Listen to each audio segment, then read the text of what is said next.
diziam sempre: não há mal que sempre dure, nem bem que nunca se acabe. E o propósito não aparece para você. Você precisa coordenar as tuas necessidades com os teus desejos para poder tê-lo. Evidentemente que é muito mais fácil na atividade que tenho eu falar em propósito, porque a docência em si já é considerada uma atividade em que a gente lida com uma parte-chave da vida, que é a partilha. É mais fácil eu dizer para alguém que está na área de saúde, que cuida da vida, isto é, que ganha a vida cuidando de vida. É mais fácil até falar em quem lida na produção de alimentos, mas também com quem lida na segurança, ou quem lida numa empresa que produz material que nos auxilia a nos vestirmos, nos calçarmos. Isto é, em todas as áreas existe um propósito. No entanto, esse propósito precisa ficar nítido.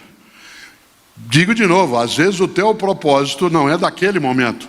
Você está naquela atividade, naquele emprego, porque você está pensando numa transição para você ganhar condições para um passo subsequente. Quantas vezes a gente vê notícias que são muito interessantes, que não é apenas notícia de superação, mas é daquela pessoa que sabe que o período que ela está passando é um período que terá um momento em que ele servirá como um degrau para um passo seguinte e melhor. Aliás, os antigos diziam isso. Minha mãe, que nasceu em Bernardino de Campos, meu pai em Santa Cruz do Rio Pardo, já falecidos ambos, diziam sempre, porque mais idosos diziam sempre: não há mal que sempre dure, nem bem que nunca se acabe. Ou, invertendo, não há bem que sempre dure, nem mal que nunca se acabe. Isto é, a intenção dessa frase não era nos imobilizar e dizer conforme-se. Não, a intenção da frase é fazer com que a gente sossegue um pouco a nossa percepção, a nossa visão em relação à vida, para que ganhe energia. Por isso, vida, trabalho e propósito. O que é propósito? Propósito é o que você coloca como a razão de fazer o que faz. Qual é o movimento que te faz até levantar da cama todos os dias, no lugar de ficar aterrada ou aterrado. Há pessoas que hoje, submetidas a uma condição de natureza médica e química, que é a depressão, um dos primeiros sinais para quem convive com uma pessoa nessa condição é que ela perde a vontade de viver, de sair, de buscar, até de higienizar, de tomar banho, de se enfeitar. Ela perde o encanto. E é claro, não por acaso se chama depressão. Porque o desejo é ficar afastada, reclusa, é ficar num estado que você não queremos. É claro que a gente tem de lidar com isso, compreender, apoiar, ir buscar, né? Não deixar a pessoa sem nenhum tipo de ajuda, acudimento. Não é algo fácil. Nós temos os nossos outros movimentos no dia a dia, mas é preciso fazê-lo. O que a depressão produz mais fortemente em alguém? No campo da atitude. A perda do encantamento. Isto é, nada encanta. E às vezes a gente até, quando não entende direito, cutuca a pessoa e diz assim: mas como? Você tem tanta razão para ser alegre, teus filhos são bonitos, você tem uma casa maravilhosa, como se fosse essa a razão central. Em grande escala, nem sempre depende da própria pessoa, porque são relações químico-físicas que não estão, né, no controle dela, e por isso que ela precisa que outra pessoa possa auxiliá-la. Mas o encantamento, que eu lembrava há pouco ao falar de algumas pessoas, ele acaba sendo marcado por uma vida que faça sentido, que você e eu não nos imobilizemos dentro dela. E antes de mais nada, isso nos coloca uma tarefa, que é o esforço para buscar. O esforço, inclusive, para pensar no propósito. E eu digo de novo, eu sou professor há 50 anos. O que eu me coloquei como intenção? Ganhar a vida. Ou seja, fazer com que o meu sustento viesse. Mas também fazer com que minha vida não fosse, como eu disse, banal, descartável, fútil. Nesta hora, Há um vídeo que circula muito no YouTube, porque é uma fala minha mais antiga, que aparece num livro meu chamado Não Nascemos Prontos. E que eu gosto de lembrar. A coisa mais perigosa, quando você vai buscar aquilo que é uma vida que tenha sentido, que possa encantar, é você ou eu caímos na armadilha de sermos uma pessoa morna. Morna. Conhece gente morna? Morna no trabalho, morna na família, morna na amizade, morna no casamento, morna na igreja, morna na empresa, morna. E aí, como é que estão as coisas? Vou levando, né? Quero que tenhais vida e vida em abundância. Eu gosto muito de marcar aquilo que entende um dos homens mais importantes na história, que é Jesus de Nazaré. Muitos o chamam de Jesus Cristo, é uma questão religiosa. Quem o chama de Jesus Cristo está aí demonstrando a sua fé, mas como personalidade histórica, né, a gente denomina de Jesus de Nazaré. E Jesus de Nazaré tem a sua vida narrada, contada, né, em vários evangelhos.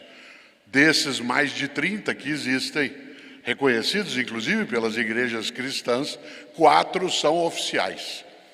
São os 4 evangelhos, e os 4 evangelistas, aliás, se você já chegou na Catedral Metropolitana de Brasília, do lado externo, bem na chegada, você tem ali estátuas de bronze exatamente dos 4 evangelistas. 3 deles, Marcos, Mateus e Lucas, contam uma história numa sequência. Por isso esses evangelhos são chamados de sinóticos. É a mesma visão em sequência. E tem um 4º evangelho, que é o evangelho de João, que é mais filosófico. É muito mais uma concepção teórica sobre a vida, o ministério, a crença daqueles que têm Jesus como uma referência. Religião é uma questão individual, você pode ter ou não, é uma decisão tua, mas tenha ou não, Jesus é sim uma referência forte na reflexão, na meditação, na ideia de propósito. E dele eu aprendi, ouvindo um trecho fortíssimo do Evangelho de João, que eu acho magnífica a ideia. E eu acho também que esse é o principal propósito que cada um e cada uma de nós deve ter na vida e no trabalho. Deve sustentar a ideia do porquê fazemos o que fazemos. E é interessante porque, para quem já pegou uma Bíblia cristã ou já ouviu, né, esse trecho que eu vou citar, se lembra, é um trecho do Evangelho de João, que está no capítulo 10, versículo 10. Capítulo 10, versículo 10, ali João registrou uma frase que é um projeto, um propósito trazido à tona, segundo João, por Jesus. E a frase é um desejo, é uma convicção, é uma razão para a vida, porque a frase é: quero que tenhais vida e vida em abundância.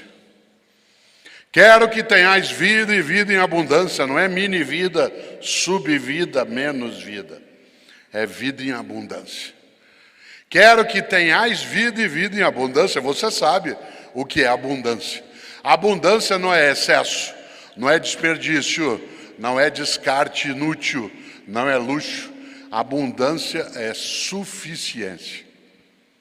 Uma vida abundante é aquela na qual não haja carência sem alternativa de solução. Uma vida abundante é aquela em que eu tenho o necessário e que consiga, acima de qualquer coisa, ter nesse que é o necessário, meu sustento, minha convivência, minha existência. Por isso, gosto demais desta ideia. Quero que tenhais vida e vida em abundância. Insisto, uma vida abundante não é, de modo algum, uma vida de desperdício, de acúmulo, de consumolatria. Uma vida abundante é aquela em que todas e todos temos suficiência. Se há carência de saúde, teremos socorro. Se há carência de alimento, teremos comida. Se há carência de afeto, teremos a compaixão. E assim vai. Eu gosto de lembrar algo que algumas pessoas mais jovens talvez não tenham muita ideia, eu vou fazer 70 anos de idade e me lembro com muita nitidez. Quando eu era menino, eu nasci na cidade de Londrina, no norte do Paraná. Eu moro na cidade de São Paulo há 56 anos, mas eu nasci em Londrina, no norte do Paraná. Eu sou o que a gente chama de caipira. E naquela região da qual eu vim, né, a gente é chamado de pé vermelho por conta da cor da terra. Então eu sou um pé vermelho de Londrina e cresci numa cidade, né, pequena. Quando eu de lá saí tinha 80 mil habitantes, e aí fui para São Paulo. Hoje Londrina tem 700 mil, mas na época tinha só 80 mil habitantes. E o gostoso é que eu vou contar algo que acho que algumas pessoas não imaginam. O Brasil era muito mais pobre do que ele é hoje há 50, 60 anos. Nós ainda temos uma população que não tem condições de abundância. Ainda, mas não para sempre. E o mais interessante é que nós éramos, sim, muito mais pobres, isto é, não havia bancarização da sociedade, não havia tanta disponibilidade de bens e serviços. Vou contar uma coisa estranha. Hoje, estando eu, Cláudia, né, e eu num hotel à tarde, a gente olhava da janela do hotel para a sequência, né, do eixo e o trânsito todo parado. Tempo e tempo com o trânsito um atrás do outro, parecendo até as avenidas marginais na cidade de São Paulo. E foi aí que eu me lembrei disso por conta da reflexão que faria e farei. Há 50, 60 anos, quase ninguém tinha carro na família. Aliás, quem tinha um carro era um tio da gente. Era uma coisa tão rara que a gente, no final de semana, era levado a passear de carro. E o passear era assim, vão ver o movimento. A gente não tinha tantos bens e serviços. Eu nasci no dia 5 de março. E quando eu era criança, a gente recebia presente 2 vezes ao ano. No próprio dia do aniversário e no dia do aniversário de Jesus. O que levou muita gente a ter uma alegria grande com Jesus. Olha que interessante. Minha família não era pobre, meu pai era gerente de banco, minha mãe professora. Mas não havia esta ideia, né, de um acúmulo de bens que as pessoas, inclusive, mesmo com menos recursos, acabam se enredando. E eu recebia, repito, presente 2 vezes ao ano, 5 de março e depois 25 de dezembro. Se eu ganhasse um carrinho de madeira, né, um poço de gasolina de metal, fosse o que fosse, se quebrasse, eu tinha que arrumar, porque de novo só em dezembro. A gente quase não saía para comer fora. Era uma coisa raríssima, mesmo numa família com recursos. Sabe onde a gente comia no final de semana? Na casa dos outros. E os outros na nossa casa.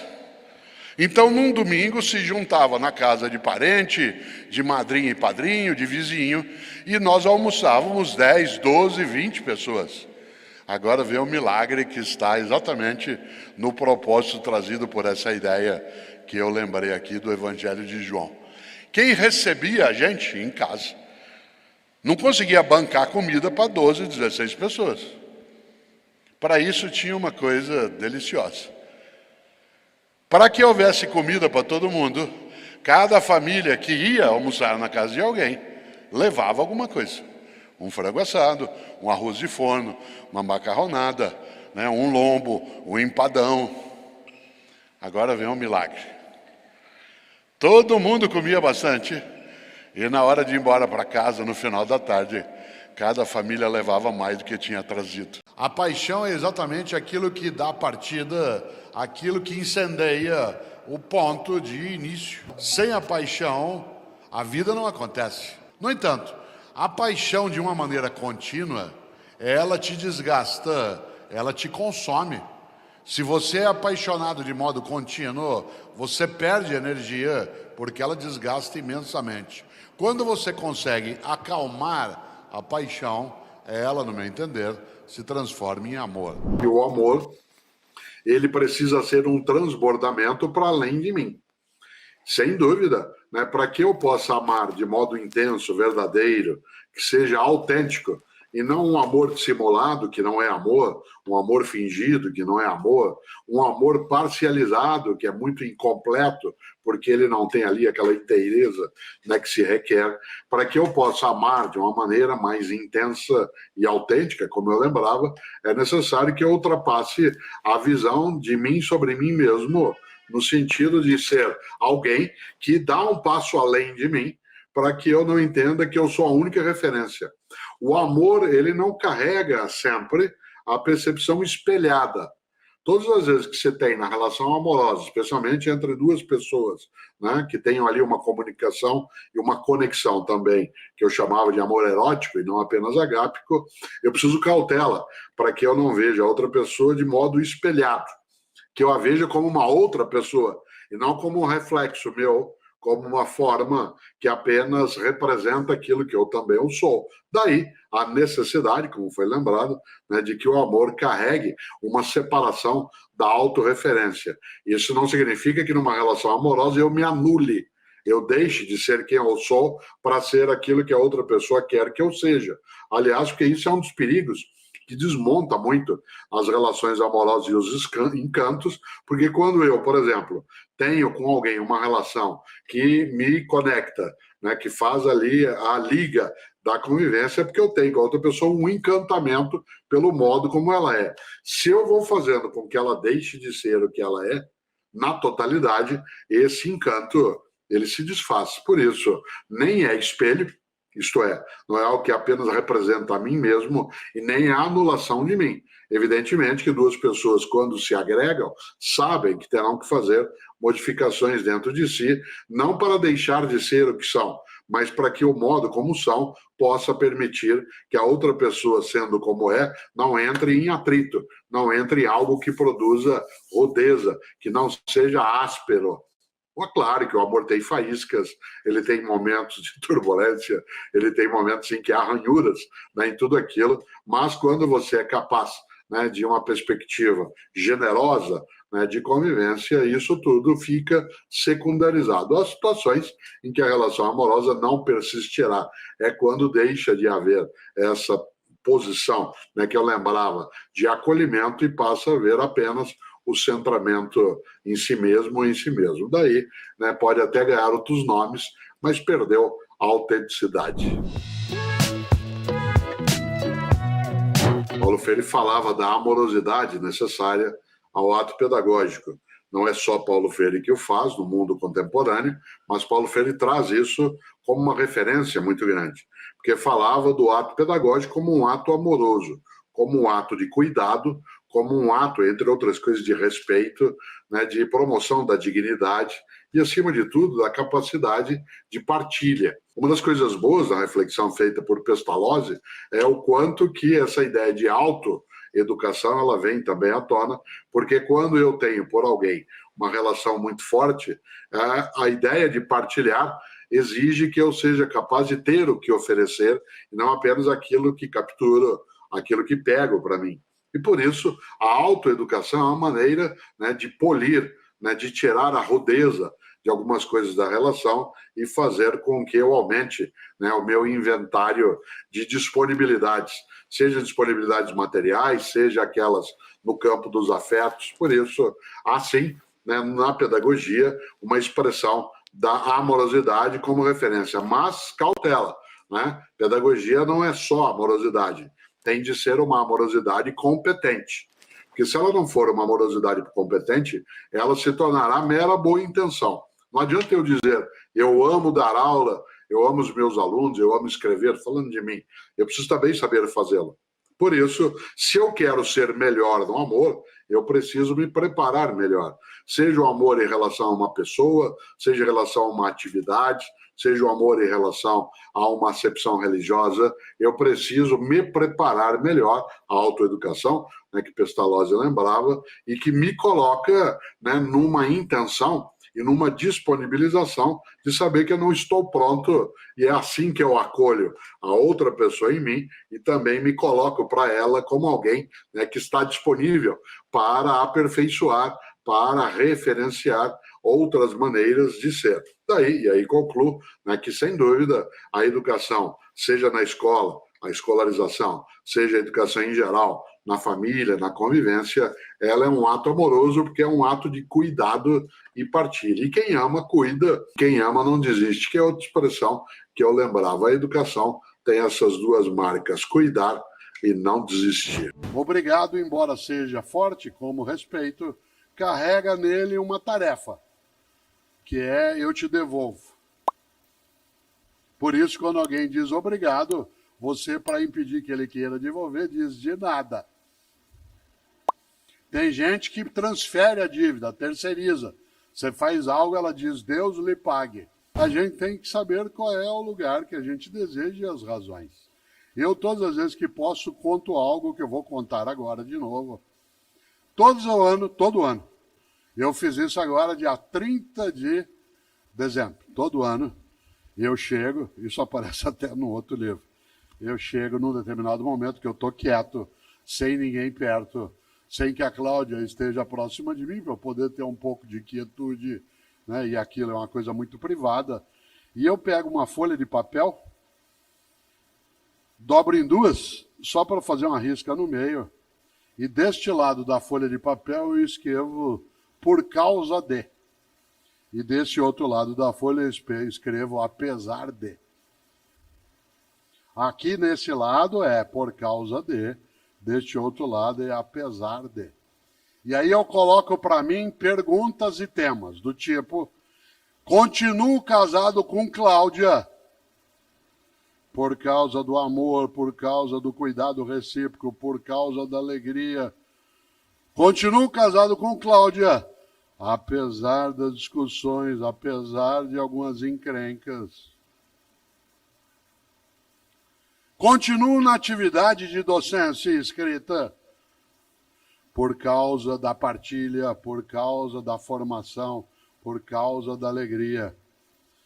Apesar do cansaço, apesar da dificuldade. Atenção, isso eu faço para várias coisas. E a finalidade é só uma. Para cada uma das situações que eu coloco, se a lista dos apesares for maior do que a lista dos por causa, é porque eu tenho que mudar. Em outras palavras, se os senões, os obstáculos, ultrapassarem o número de razões, é sinal de que há alguma coisa errada. E aí o que eu estou tendo é uma vida desgraçada, a qual falte graça. Não é casual que dentro da palavra graça venha para nós alguma série de expressões que é gratuidade, que é a ideia de agradecer. A noção que em espanhol se usa, que é gracias, ou em italiano grazie. Aliás, quando você faz algo para alguém, a depender do idioma se diz gracias. Nosso idioma ainda usa muito obrigado. Obrigado, embora seja forte como respeito, carrega nele uma tarefa, que é eu te devolvo. Por isso, quando alguém diz obrigado, você, para impedir que ele queira devolver, diz de nada. Tem gente que transfere a dívida, terceiriza. Você faz algo, ela diz, Deus lhe pague. Fica mais fácil. Mas alguns idiomas, entre eles, como se mencionei, especialmente o espanhol, a ideia é gracias. Por isso, para mim é imensamente gratificante, isto é, cheio de graça. Para mim é especialmente algo que me agrada, aquilo que faz com que eu saia melhor do que eu cheguei, porque no propósito que tenho, que é fazer com que você, por exemplo, até ficasse mais um pouco, até imaginasse que apesar do horário, do dia, do cansaço, você permanece. Eu, Cortella, agora estou cansado, mas eu não estou estressado, porque tem um propósito. Eu quero descansar quando for fazê-lo, mas eu não quero deixar de fazer o que aqui faço. E mesmo que fosse algo que não tivesse tanta acolhida como tive, tantos aplausos, tantos afagos. Mesmo que eu não tivesse chegado aqui hoje e pudesse apertar a mão pela primeira vez, alguém como o Pepe, que vi tantas vezes jogar e que me deu alegrias. Quando me mudei para São Paulo, Pepe, eu fui morar a 3 quarteirões do Pacaembu, isso no final de 1967. E até eu crescer um pouco, menino com menos de 18 anos não pagava. Eu ia ao Pacaembu às terças, quartas, quintas, sábado e domingo. Vi todos os grandes times, especialmente o meu. Algumas vezes aqui na Vila Belmiro. Para mim, o jogo mais marcante, um jogo aqui, Santos e Botafogo, em que você fez um gol. Aliás, se fez mais de 400, então alguns passaram por aí. É cheio de graça, mas é preciso que eu continue levantando aquilo. O apesar de tem que ser menor do que o por causa. Em outras palavras, para ir amarrando e fechando, as razões têm de ser maiores do que os senões. E aí, algo que escrevi um dia no livro, que é a admiração imensa que eu tenho por um professor britânico de matemática chamado Charles Dodson. Charles Dodson é uma pessoa admirável, porque ele resolveu escrever livros de filosofia sob a capa de livro infantil. E ele adotou um pseudônimo que é Lewis Carroll. Você conhece Charles Dodson como professor? Não, mas como escritor, Lewis Carroll, que fez Alice no País das Maravilhas, entre outras coisas, que é um livro de lógica. É um livro que lida com o pensamento lógico e com a falta de lógica.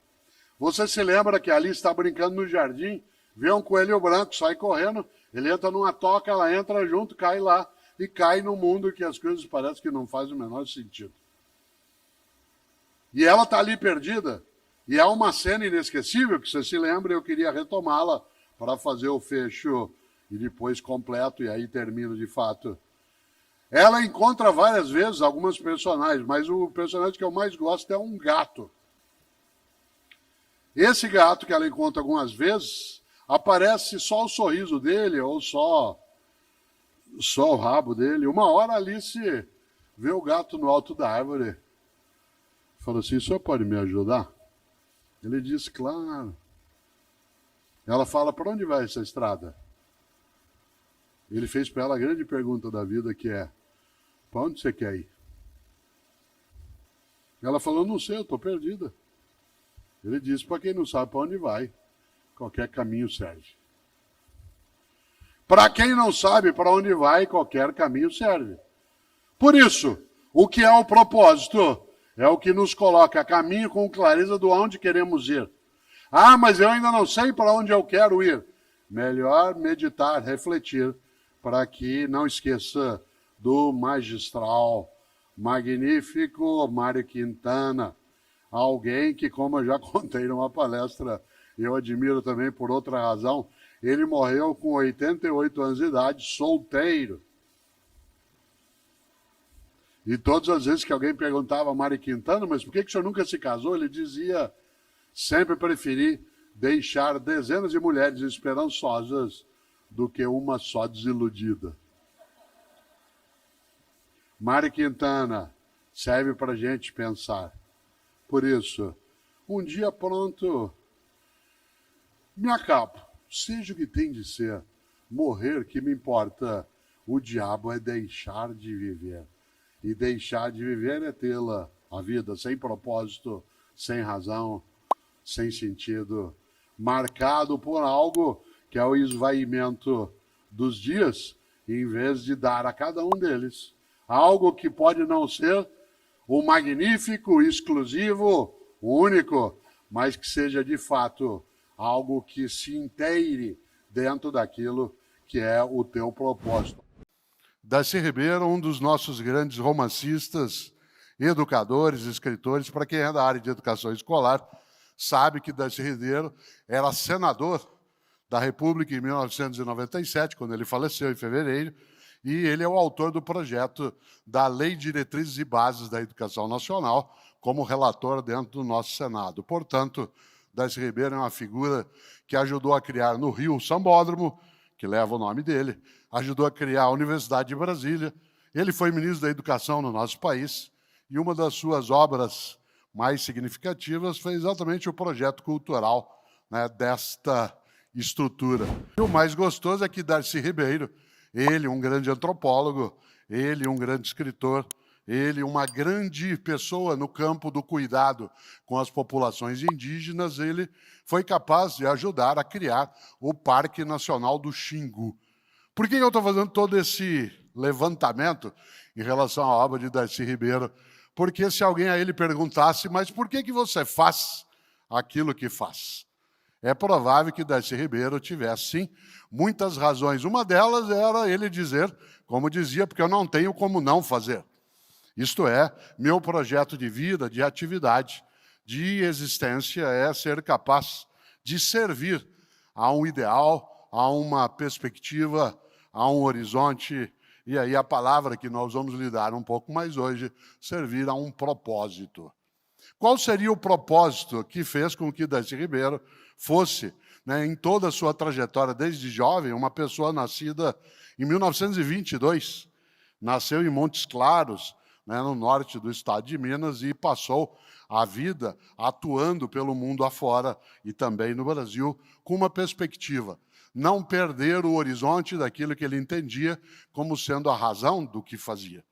O propósito, por que fazia o que fazia? Porque ele queria, sem dúvida, e eu vou usar uma expressão a qual eu vou voltar depois, ele queria deixar a vida mais cheia de graça. A vida mais cheia de graça, isto é, mais engraçada. Atenção, cautela, porque uma vida que não tem graça, isto é, que não é abençoada, não é cuidada, não é protegida, não é elevada, é uma vida na qual a graça se ausenta. E o termo que a gente usa, e é o termo correto, é uma vida desgraçada. Você tem a vida engraçada, cheia de graça, e a vida desgraçada, que é aquela na qual a graça se ausenta. Eu estou usando, repito, de propósito a palavra graça, porque ela é, em latim, graça é uma versão de um termo grego antigo, que é caris. Caris. Da onde vem carisma, carismático? Uma pessoa cheia de caris é aquela que era cuidada, que nos fazia bem, que cuidava dos outros também. O termo latino vai ser mais direto para nós. Era uma pessoa cheia de graça, isto é, que nos fazia bem e nos faz bem. Que, portanto, não fazia bem apenas a ela, mas também às outras pessoas. E o bom disso é que essa pessoa ela é engraçada. Uma pessoa engraçada não é uma pessoa ridícula. Uma pessoa engraçada não é aquela apenas que nos faz rir no sentido, né, do divertido. Uma pessoa engraçada é a que nos faz bem. E ela nos faz bem porque ela faz bem o bem que quer fazer e deseja fazer naquilo que faz. E o melhor de tudo é que você e eu gostamos demais de estar com pessoas que são engraçadas. Você conhece muita gente perto de você que é uma pessoa que te faz bem, que te eleva, que faz com que você tenha desejo de ir adiante, de buscar, de estar com ela. Você tem famílias que são engraçadas e você tem famílias que são desgraçadas. Nessas a graça se ausenta.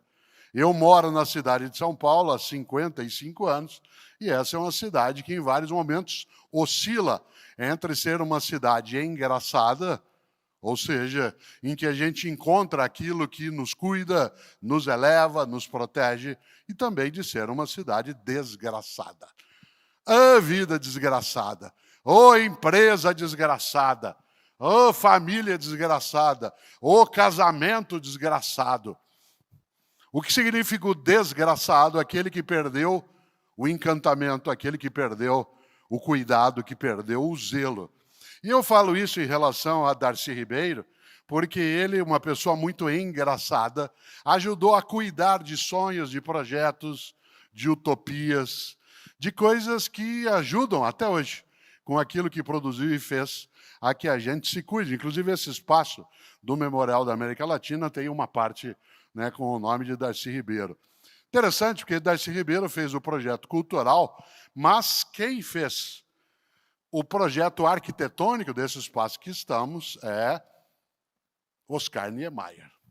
Vocês imaginem que Oscar Niemeyer morreu no dia 5 de dezembro do ano de 2012, com 104 anos. 104 anos. Um dos maiores arquitetos da contemporaneidade, alguém que fez coisas pelo mundo afora e no nosso país também. Haja vista Brasília, uma parte daquilo que está na cidade de São Paulo, como esse espaço e o Copan, por exemplo, ou na cidade minha de origem, que é Londrina, onde o projeto da atual rodoviária é exatamente do Oscar Niemeyer, em Belo Horizonte, né, em vários lugares pelo mundo afora, e este grande projeto feito por um homem que morreu 10 dias antes de completar 105 anos de idade. Atenção, até 102 anos de idade, Oscar Niemeyer continuava atuando, trabalhando, debruçado sobre a prancheta.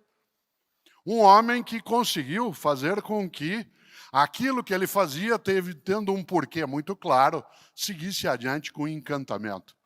Oscar Niemeyer nasceu no dia 15, olha só, de dezembro de 1907 e viveu até 2012. É uma vida absolutamente fértil. Eu gosto muito, né, dessa ideia do Niemeyer em 15 de dezembro de 1907, porque ele nasceu 70 anos antes do André, né, um dos meus filhos que aqui está, que nasceu no dia 15 de dezembro, mas de 1977. 70 anos antes do André, estreou no planeta Oscar Niemeyer. E trouxe para ele mesmo um projeto, uma ideia, uma perspectiva que ele adotou, usando a arquitetura como sendo o porquê, né, do caminho que ele percorreu. Oscar Niemeyer, claro, vivenciou coisas muito difíceis. Ele morreu com 104 anos e 6 meses antes dele falecer, morreu a única filha dele com 82 anos de idade. Você imagina o que significa você ter de ir ao sepultamento da sua filha de 82 anos de idade. Uma pessoa que vive bastante tem esse tipo de desconforto. Ela vê muito a sua volta desaparecer. Ainda assim, mesmo com toda essa perspectiva, Niemeyer não perdeu a chama, não perdeu o porquê das coisas que ele fazia. Eu não tenho dúvida que se eu tivesse perguntado a ele um dia, nunca tive essa ocasião, mas tivesse perguntado a ele, por que faz o que faz? Isto é, como é que alguém aos 102 anos de idade, 2 anos antes de falecer, ainda continuava projetando coisas, buscando criar? É provável que ele dissesse que ele queria fazer com que o mundo ficasse mais belo, que as pessoas ficassem mais felizes, mais solidárias, mais comunitárias. E aí um outro de nós pode dizer, mas que coisa romântica, que coisa fora de lugar. No mundo prático, concreto, não há mais lugar para isso, para esse tipo de romantismo, de desejar fazer antropologia, como Darcy Ribeiro, para que o mundo seja melhor, para que as pessoas sejam melhores, ou não há lugar para fazer da arquitetura uma atividade que envolva um mundo mais belo, uma vida menos desgraçada. E eu tenho que insistir que, provavelmente, uma das grandes razões pelas quais uma parte imensa das pessoas faz o que faz, é para deixar a própria vida e a vida de outras pessoas, da sua família, seu grupo de amigos, sua comunidade, mais cheia de graça.